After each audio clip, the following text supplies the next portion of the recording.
Iran has reportedly revealed a final draft of the memorandum of understanding with the U.S. as both sides signal that a deal is imminent. A senior Iranian official told Reuters that under the framework, Tehran agrees to not produce or acquire nuclear weapons. Tehran, however, will maintain the current status of its nuclear program, refraining from further enriching uranium or expanding its nuclear facilities. Washington would also allow Tehran to dilute its enriched uranium stockpile under a future agreement. Financially, Washington will not impose any new sanctions on Tehran until a final deal is reached, and after that, all U.S. and UN sanctions will be lifted.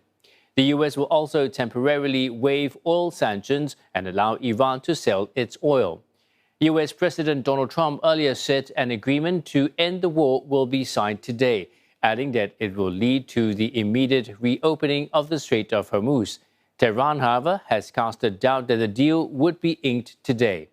Pakistani Prime Minister Shehbaz Sharif, however, says that the peace deal is closer than ever before.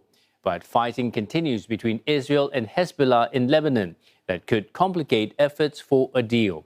The Israeli military has struck positions in the country's south and the capital, Beirut, that it says targeted the militant group. The IDF says that this is in response to Hezbollah attacks on Israeli territory. And Hira Mustafa for CNA joins us live from Islamabad. Now, Hira, Qatari mediators are in Tehran now, and with the signing due to be held virtually, where does Islamabad fit into this?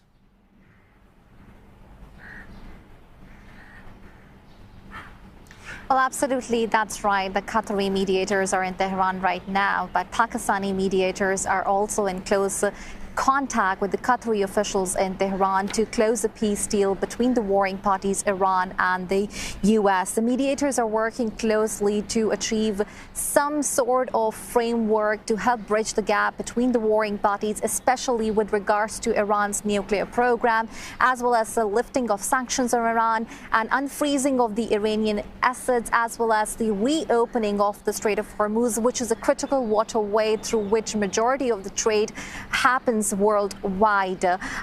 In the past 48 hours here in the capital, we have seen a flurry of diplomatic activity.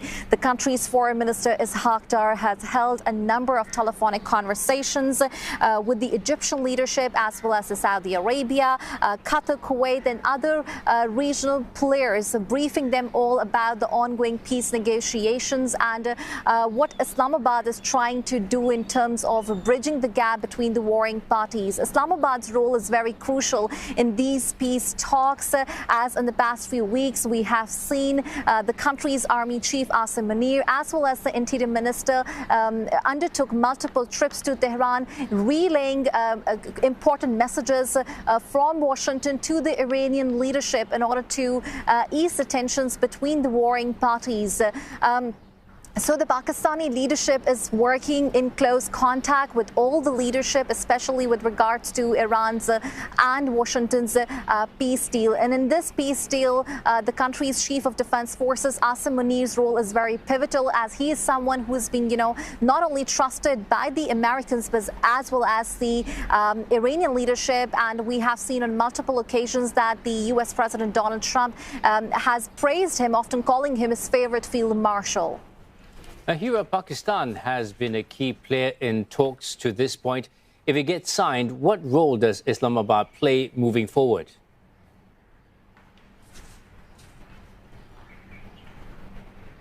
Absolutely, that's right. Ever since the war on Iran began, Pakistan is playing a very crucial role in bridging the gap between the warring parties. We saw a statement coming in from the country's Prime Minister Shehbaz Sharif on social media platform X, confirming that the deal is closer than ever.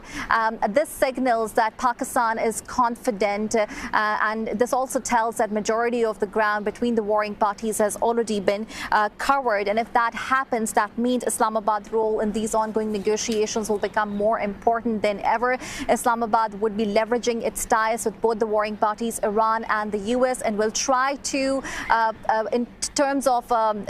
will try to convert its facilitation role from mediation to support and implementation of this peace deal, as we saw in the country's, in the statement from the country's Prime Minister Shehbaz Sharif, that if this peace deal goes ahead, there is a possibility of